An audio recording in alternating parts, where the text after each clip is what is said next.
my marketing journey. So I started my brand marketing career with Nigerian breweries. I'm very happy to say that I was part of the team that launched Desperados as a brand. I have also executed for brands like Heineken, as you can see, Feroz, Tiger. I recently also worked with Culture Lab as a partner. Other brands under the Nigerian breweries portfolio that I have worked with are Golder, Maltina, you name it. And I managed Amstel Malta as the brand manager for, over 2 years. People don't necessarily buy products. They buy emotions. They buy how the brand makes them feel. So that being said, and this applies to like any career path that you're on, whether you're content creator, whether you're a tech professional, whether you're a banker, whatever it is, people buy emotion, people buy relationships. That's why, one of the experiences that I had when I worked with Pepsi. So I worked with Pepsi before moving to Nigerian breweries. But one of the experiences I had was you always had to relate with your customer. Why? Because if you're not in front of your customer at any point in time and they start building a stronger relationship with someone from another brand, it's just only a matter of time before they migrate. People don't necessarily focus on the contents. They focus on how it makes them feel. It's what they remember about your content, right, that really moves them. And this is why branding matters, because you need to be able to identify what you want people to take out, how you want them to remember you, how you want them to feel anytime your brand name is mentioned, right? So that's the reason why branding matters. So I just want us to do a little exercise. At the count of 1, 2, 3, I want us to all say feelings first, right? So 1, 2, 3, feelings first. All right. So that being said, I'm just going to play a couple of campaigns in my portfolio. I have 3 campaigns here for us to watch today. I have the Culture Lab London Design Biennale campaign. I have the Amstel Malta and Euro 2020 campaign. I have the Amstel Malta and at AMVCA's at 10 campaign. A brand is not a logo or color. A brand is a feeling people remember when they think of you, right? So this is, pretty much how you feel shapes what people remember about you. How you feel shapes what people see with your brand, right? So now I want us to do a little exercise, and I want us to really break down what positioning is, right? And we're going to take it to the fundamental, starting with, one exercise that I love, brand archetypes. This is a segment of brand positioning that I really, really love, and I'll tell you why later. Because personally, I applied it to myself, and I will tell you later what the benefits have been for me. So a brand archetype is a universal symbol or character that represents a brand's values, a brand's traits, characteristics, right? It's pretty much a way to personify a brand and give it a unique identity that resonates with its target audience. So now we're going to take a look at all brand archetypes, and there are 12 known brand archetypes. And please, let's really look at this, because this is a make or break for any brand. This is what really helps people humanize their brands. This is what helps people understand, who their audiences are. It's what gives birth to your brand personality, your brand persona. It's what gives birth to what you use to connect with your consumers. If you don't understand this, like, you're working your way up from the back, right? So it's important to really, really understand this step. So we have 12 archetypes, right? And with the brand archetypes, we have 4 subcategories. We have protection, brands that are rooted in protection, brands that are rooted in achievements, brands that are rooted in evolution, and brands that are rooted in connection, right? If I'm going to personify this brand, I would also use Rihanna. When Rihanna, transitioned from her good girl, her good girl gone bad era, that transition it unleashed the rebel in her, right? So anything Rihanna does, if she uses a curse word or a swear word, it's all right. However, if someone else, should use like such words or be so like, out there, like, with the way they like show their skin and all of that, they'll get cursed for it, but not Rihanna, because she's already let you know through her brand positioning, like with what archetype she's chosen as a rebel, that this is her. So anything that you see with her, it will connect, because she's not confused on who she is. She's not trying to portray who she's not, right? And guess what, even if that's not who she is in real life, she's built that persona, and it's stuck because she's built it in such a way that feels very authentic, right? Now we're looking at the next archetype, which is the magician. The magician pretty much has a way, to make you feel like you're in a trance, suspend like your natural environment experience and make you feel like you've entered a magical world, right? So a brand that falls under this is Disney. When you look at Disney cartoons, Little Mermaid, nobody has ever seen a mermaid here. I want to believe that, right? But Disney takes you into a world that, feels almost unreal. And that's what, a magician brand should do. So that's, looking at Disney and looking at the power that it wields and it holds over people. I mean, all the young kids, everybody probably has like an experience with cartoons from Disney. It's something that stays with you for life. It's entrenched for life, right? Now, we look at the hero brand. The hero brand is pretty much a brand that's driven by a strong sense of maturity, right? And a desire for success, right? If I'm going to personify, okay, we have Nike. Nike says just do it. So Nike pretty much inspires you to be your best. But if I'm going to personify this brand into a human being, I would say Beyonce. Because Beyonce, her aspirations are very high, wanting to be the best of the best in any field that she finds herself, right?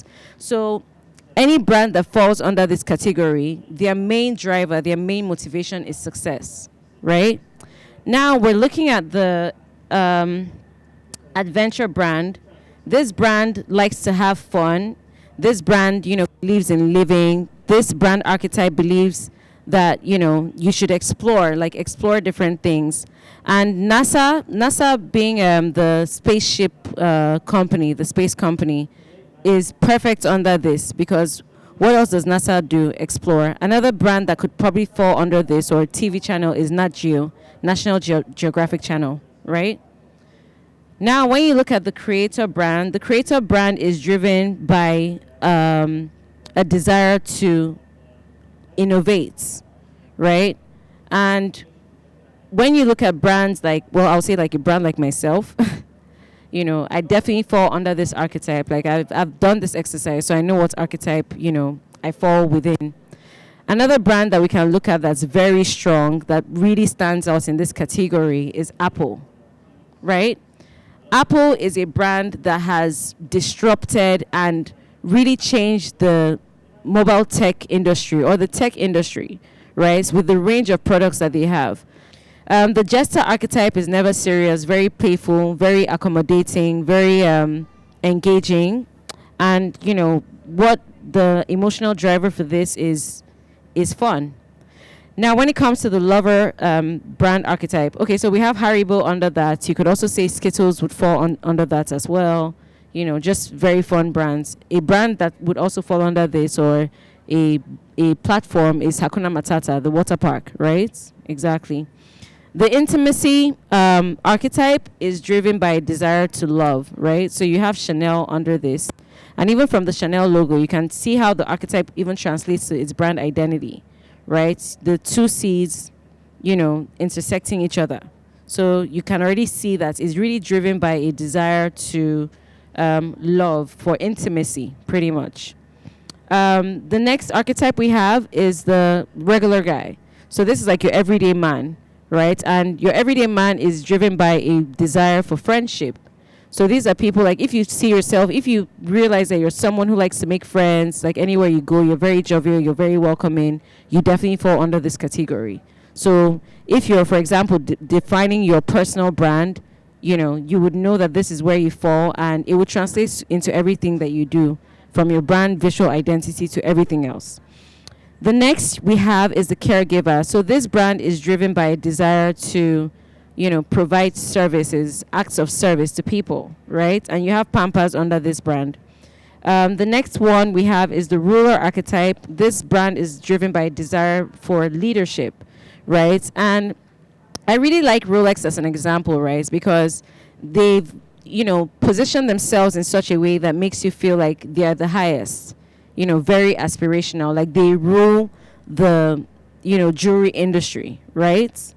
The next brand that we're looking at is, the next brand archetype that we're going to look at is the Innocence brand archetype. This brand is driven by a desire for honesty. So Dove, there was a campaign that Dove did bringing women together, to just show them in their natural states. It was very impactful. I think it was for International Women's Day or something. But they could only come up with that campaign because they're very sure of what their archetype, what their brand personality, right, is, what their foundation is. So if you don't mind, can you bring out your phones and scan? Okay, just indicate by raising your hand once you're done, and then we can start doing the questions. All right, so the first question is, what is your brand archetype? So unfortunately, you can only select one, even though some people might have multiple, like me. So just select the archetype that best describes you or the brand that you're building or the business that you're building, right? Or just your brand, the way you want to portray yourself in, like, the corporate world or the creative world. And how does this archetype relate to you? That's the next question. What does it stand for? Personally, what does it stand for to you? Just fill that out. Just so you know, this is a document that you're always going to refer to in future when you're building a business or when you're trying to, build a campaign or craft a brand message or your tone of voice. So really fill it out, genuinely, knowing that you're going to come back to this. Okay, so you can proceed to the next question. How does this archetype show up in your brand or business? If it doesn't show up at all, please feel free to write that, you don't think you've applied this personality into your business. And then the next question as well. Is this who you are currently or who you want to be? Because when you know exactly where you are, then it's easier to map out where you need to be to connect with your consumers or your target audience. You can submit and save. Please do that because, you're going to get this after this session. And I want to believe that you use this as a working document when really building out your brand moving forward. So the next thing we're going to look at is your brand DNA. So you can see the DNA symbol, right? This is pretty much your brand essence, what your brand is really about. And you can see that it flows from your archetype into this, because when you're able to define your archetype, you're able to figure out what your brand essence is. And it translates into your messaging, your visuals, and your tone of voice, right? So I want us to do a little exercise, a 10-word challenge. I want us to scan this QR code and pretty much dump all 10 words that describe your brand. Feel free, just, anything that describes your brand, put it in 10 words, write all 10 words down, because like I said, this will help you later. All right, so from the words that you've written down, I now want you to do something. A DNA is typically 3 core words. So out of the words that you've written down, which of the 3 words are really your core, descriptions? Which ones? Highlight your core descriptions, right? And just save that for yourself for future use. Just decide which are your top 3, which words best describe you or your brand or your business. Now, moving on, we're going to look at the customer stroke audience insights. So customer stroke target audience insights. And this pretty much has to do with understanding who your ideal target audience is, right? What are their emotional drivers? What are their motivations? What are the things that don't allow them, that keep them up at night, right?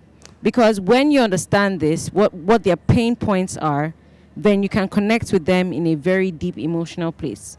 So once again, we have another workshop where you're going to get to profile your ideal target customer, right? Ideal target audience, target customer, depending on what kind of business you do, or what kind of brand you have. If you're a creator, if you're in the service business, whatever it is. To profile your customer, their demographics, where they are, their age group, what they do, their income level. And these are important because if you are, trying to sell a very expensive product, but you take it to students, you're already targeting wrongly, right? So it's very important for you to, do this little profiling exercise. So when you're targeting, who exactly is your customer, your ideal customer, and you target correctly. But I just want to ask, okay, let me just find out, does anyone currently have a business that they're building or a brand? Whether a personal brand or, okay. It's specific for the live entertainment industry, and that what I mean by that is for live entertainment professionals. So like everybody in here supporting this workshop, they're live entertainment professionals, people that work behind the scenes to make the events come to life. Okay, perfect. So I know you weren't here for the archetype exercise, but I don't know if you were able to scan and see what the different archetypes are. So what archetype do you think your business will fall under? I selected leader because I think it takes leadership to convene one's peers and help build structure. Exactly. So, being able to anchor your brand in that, it will translate to everything else that you do. If you're a leader, you know that anything that you're going to do, you have to be seen as a pioneer, as someone who is bringing something new, right? As someone who is leading the rest of the pack. So in terms of your execution, in terms of the places that you show up, in terms of your tone of voice, right? Are you speaking from a place of authority every time that you show up on digital or every time that you show up in person, right? Because of the people that you're connecting to, your target audience, from what you're saying, these are professionals, right? So these are people that know their stuff. So at any point in time, if you're going to interact with them, you have to come from a place of authority, right? So this workshop, I hope, these are things that you can take away and embed into what you're already building to make sure that you show up right, make sure that you're connecting with the right people, which I think you are. I attended your panel yesterday and it was really fantastic. I attended her panel on live entertainment. She's building a company called Alec Africa, and it's pretty much a live entertainment. She's pretty much building a live entertainment ecosystem and connecting everybody. And it takes a lot of guts to do that. It takes a lot of leadership abilities, like she said, to do that. So, yeah, very well. Very, very helpful because I think sometimes intention, even when you think you know what you're doing, being able to see laid out clearly and then thinking that every time we speak, we have to frame it in a certain way, like, I have to sound like a leader. Yes. It's something that I don't necessarily think that I had thought of in that way. I was just doing it because of passion. But I think this helps put things in perspective. So thank you. You're welcome. Thank you, too. Thank you for being here. And like I mentioned, the questions or your responses will be available to you via email.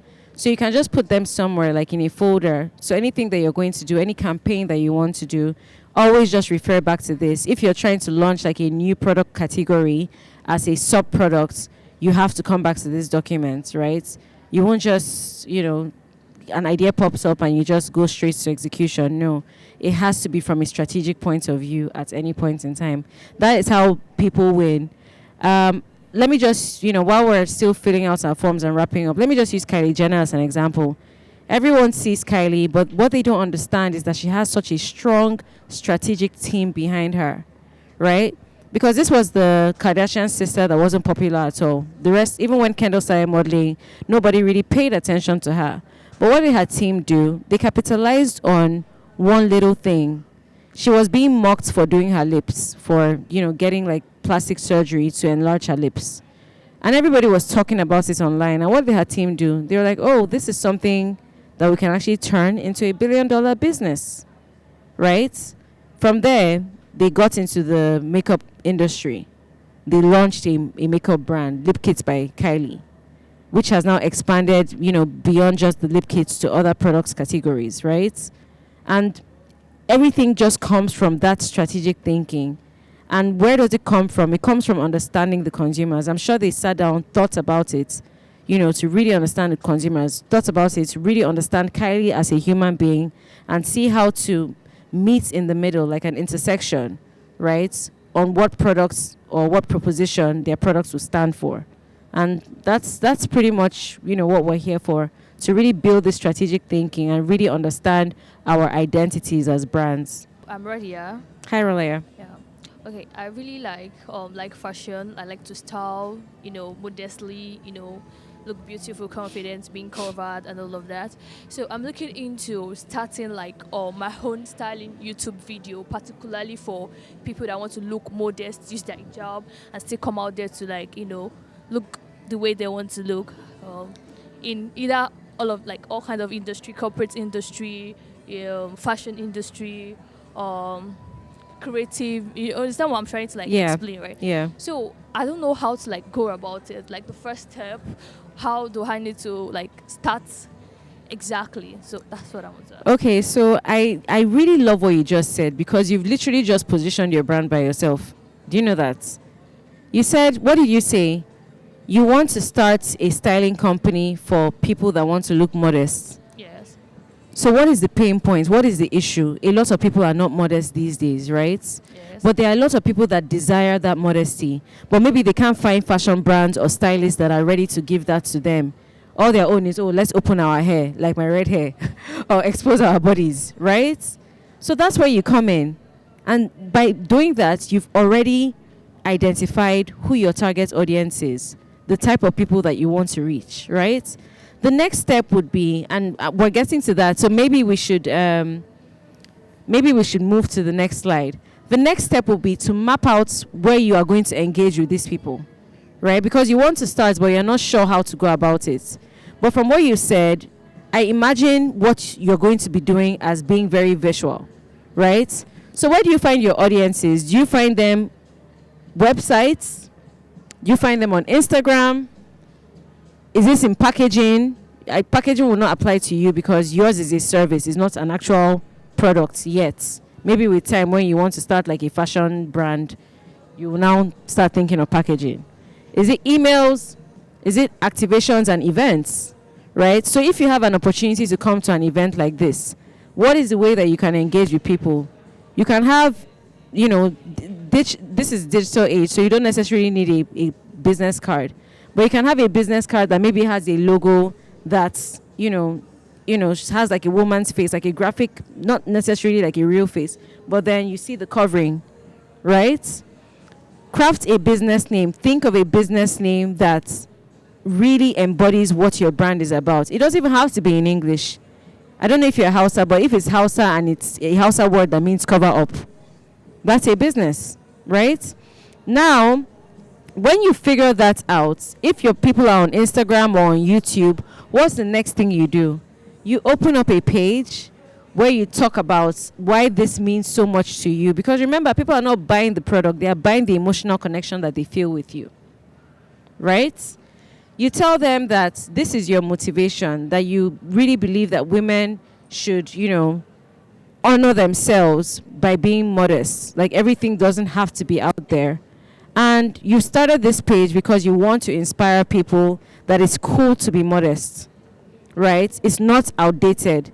There are still people like you, like me, that, this is what we want to be portrayed as, right? Being modest. And you start from there.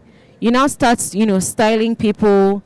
You can maybe walk up to people that are modest, maybe a little video where you just walk up to them, interview them, ask questions, right? What are you wearing today? If it's someone you like who's dressed modestly, and what inspires your modesty? You can ask questions. You put that content out. You can also show even the get ready with me as well. But you know how mine is positioned in marketing, right? Talking about marketing. Yours can be positioned in dressing modestly. So you show us different styles, ways to look fashionable while still being modest, right? So, and that's how you start. A lot of these businesses, I don't know if you know Fisaya Longi. She's the creative director of Kai Collective. Her business started online, on Instagram, her just wearing very nice, cool clothes. And then she launched Kai, added some products to it, and now the business is worth a lot. So it really just starts from you being your authentic self. Okay, so let's proceed to the next part of this workshop, which is your signature brand story. This is really the heart of the workshop. This is why we've been going through everything we've been going through. because we've gotten to a point where you need to craft your brand story, which I also like to call your elevator pitch. So if you meet an investor in an elevator and you have 2 minutes to sell yourself, what are you going to tell the person, right? So I like to, follow 3 steps that I feel really work, which are your origin story. So this is where you're coming from, where your passion emanates from. Because like we've mentioned, it is emotion that sells anything, right? Your identity story is pretty much where you are. What makes you unique? What's your unique identity that makes you stand out, right? Why are you different from everyone else? Why should people pay attention to you, beyond everyone else? Like, what is so different about you? Your aspirational story is where you're growing. What direction are you growing in, right? If you're able to answer these 3 things, then crafting your brand story becomes very easy. Now, there's another framework that I like to use. You use this simple structure, the hero, right? The hero is your customer. I like the word hero because your customer literally saves you from, going under. They literally keep your business afloat, so they're your heroes. The problem, the guide is your brand in this sense. The solution and the transformation, right? So please scan the QR code. I'm also going to do the same, and we're going to run through this exercise together. In crafting this, I thought it was important to just kind of show you some samples so it inspires you to write, a brand story that's very strong, right? And we've, kind of highlighted 6 different career paths stroke industries to kind of guide you. So looking at the creative stroke creator, your audience.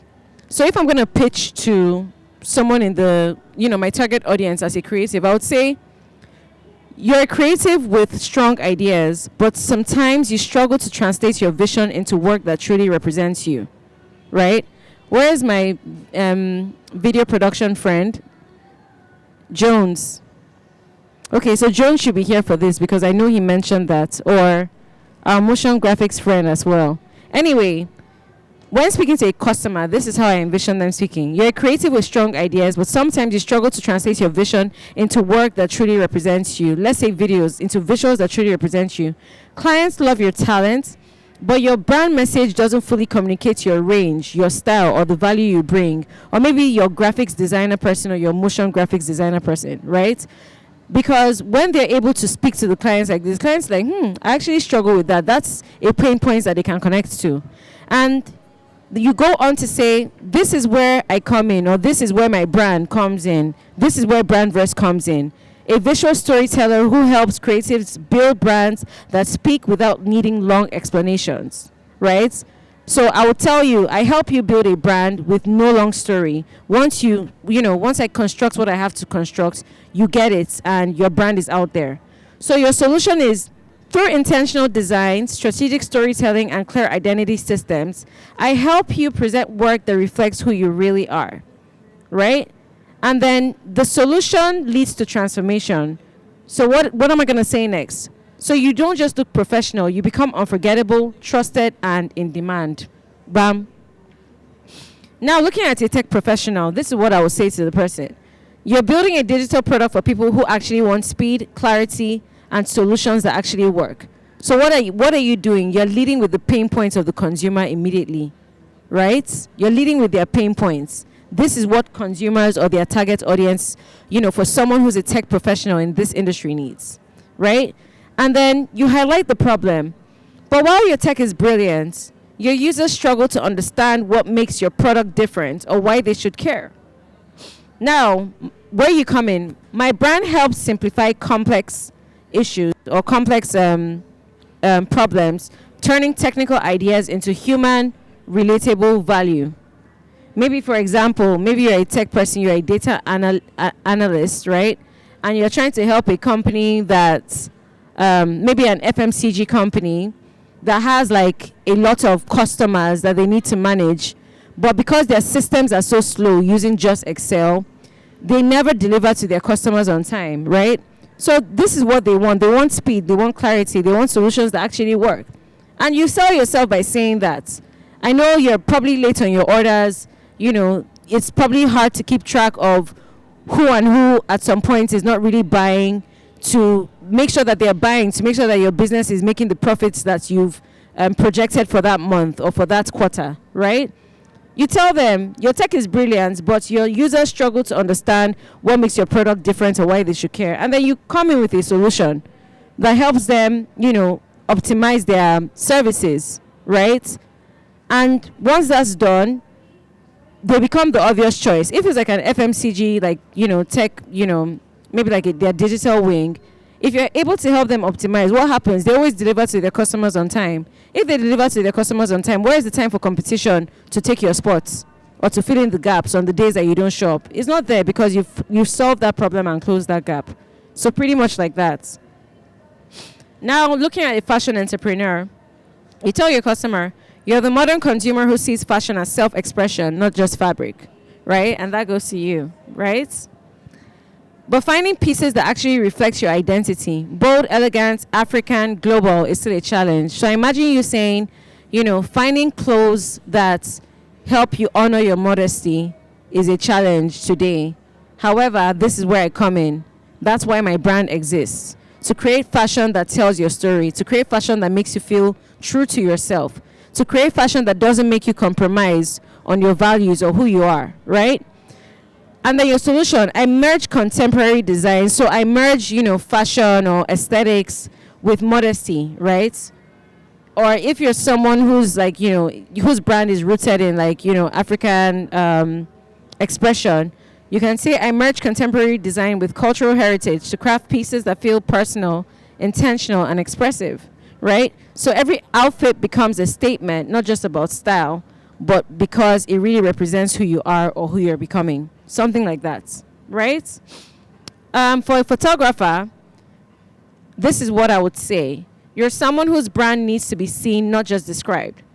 But capturing your essence, your energy, or your message in visuals that convert is harder than it looks. And this is where I step in. For example, as Quirky Scope, with a creative eye that translates your identity into compelling visuals. With cinematic storytelling, intentional lighting, and brand-driven direction, I produce images or videos that feel alive and on brand. So your audience doesn't just see you, they connect with you instantly, right? Now, if you're a wellness coach or you're a personal growth coach, you speak to your target customer or consumer. You're someone striving to feel balanced, confident, and aligned with your purpose. But life feels overwhelming. Routines slip, clarity fades, and you often feel disconnected from your best self. Now, my brand exists to help you rebuild from inside out at your own pace. Through guided practices, simple frameworks, and supportive coaching, I help you reclaim consistency and confidence. So you show up stronger, calmer, and more intentional in works, relationship, and life, and you're able to meet your goals and ambitions and optimize your outputs. Something like that, right? If you're like in the service industry, maybe running a small business, you tell your customer, who's your hero, your audience, you're busy juggling life, career, and family, and convenience is everything. But finding reliable, high-quality services that make your life easier shouldn't be this difficult, right? And that's why my brand was created. Whether you're a beauty brand or, maybe like a tea brand or, maybe like a Zaron or something. That's why my brand was created, to deliver dependable premium services that meet you exactly as you are, or deliver dependable premium services that make you feel beautiful and, boost your confidence, right? So your solution would be through efficient systems, through thoughtful customer care, or if it's a product, through a carefully crafted product that, is tailored to your needs, or like they just said, through products made with quality in mind, we remove stress from your everyday tasks, right? So this can also work for like a gym owner, for example. So you can enjoy more ease, more time, and more joy in the moments that really matter. So these are just samples to help you in crafting your ideal brand statement. And when you're done with your brand statement, just try and summarize it in like 2 lines, just in case you don't even have 3 minutes with your investor or your clients. Maybe they just have 1 minute or 30 seconds with you. You just quickly go for it. So that's it in a nutshell, guys. Are we done writing our brand statements? I also like to call this an elevator pitch. Is everybody done? Because we're rounding up now. We've pretty much reached the end of our exercise. So just in a nutshell, I know sometimes it's challenging. This is not something that you're probably able to like figure out in one sitting, but please go back to it. Keep working on it until you know that it sounds very strong. You can even try it out with maybe your friends, your family. Just ask them questions, and if it connects, then you know that you're doing something right. All right? So like I mentioned, everyone, you are the brand with any brand that you're building, and I don't want you to ever forget that. Thank you.